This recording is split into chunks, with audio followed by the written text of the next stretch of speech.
നമ്മൾ വലിയ ആരംഭത്തിൽ നമ്മുടെ മക്കൾക്ക് എന്തെങ്കിലുമൊക്കെ കളിക്കോപ്പുകൾ സമ്മാനിക്കാറുണ്ട്, എന്തെങ്കിലും ടോയ്സുകൾ. അത് കൊണ്ടുപോയി കൊടുത്തു കഴിഞ്ഞാൽ അതിങ്ങനെ ഒച്ചപ്പാടുണ്ടാക്കിയിട്ട് ബഹളം ഉണ്ടാക്കി ലൈറ്റും കത്തിയിട്ട് അങ്ങോട്ടും ഇങ്ങോട്ടും ഓടുന്ന സമയത്ത് സ്വാഭാവികമായിട്ടും ഈ കുട്ടിയുടെ ഉള്ളിൽ നടക്കുന്ന പ്രവർത്തനം, ഇതിന്റെ ഉള്ളിൽ എന്താ സാധനം, അതാ മനസ്സിലാക്കേണ്ടത്.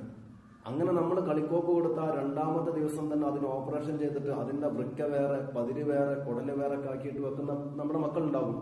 ഈ മക്കൾക്ക് ഉള്ള കലാവാസനകൾ നമ്മൾ ആദ്യം മനസ്സിലാക്കണം. ഓരോ കുട്ടിയെയും പടച്ചറബ് സൃഷ്ടിക്കുന്നത് വ്യത്യസ്ത രൂപത്തിലാണ്. എല്ലാവരെയും ഒരേപോലെയല്ല. അപ്പുറത്തെ കുട്ടിയെ നോക്കി ഇപ്പുറത്തെ കുട്ടിയെ നോക്കിയിട്ട് എന്റെ കുട്ടിയും അതുപോലെ ആകണം എന്നല്ല നമ്മൾ കരുതേണ്ടത്. നമ്മളൊരിക്കലും കുഞ്ഞുങ്ങളെ ഫോട്ടോ കോപ്പിയാക്കിയിട്ടല്ല ഉദ്ദേശിക്കേണ്ടത്. നമ്മുടെ മക്കളുടെ ഉള്ളിൽ അന്തർലീനമായിട്ട് കിടക്കുന്ന കഴിവുകൾ എന്താണോ, അവൻക്ക് കുത്തിക്കഴിക്കാനുള്ളതായ താല്പര്യമുള്ളത്, ഇലക്ട്രോണിക്കിന്റെ ഭാഗത്തേക്ക് അവനെ നമ്മൾ വളർത്തിക്കൊണ്ടുവരണം. ചില കുട്ടികൾ ചെറുപ്പത്തിലെ കൈകൊണ്ടും ഇങ്ങനെ തിരിച്ച് ചിറങ്ങി തിരിക്കുന്ന കുട്ടികളുണ്ടാകും. അവരെ ആ നിലക്ക് നമ്മളെ കൊണ്ട് വളർത്തിക്കൊണ്ടുവരാൻ കഴിയണം. അപ്പോഴാണ് നമ്മുടെ കുട്ടികളിലുള്ള കഴിവിനെ കണ്ടെത്തുമ്പോഴാണ് ഒരു രക്ഷിതാവായിട്ട് മാറുന്നത്.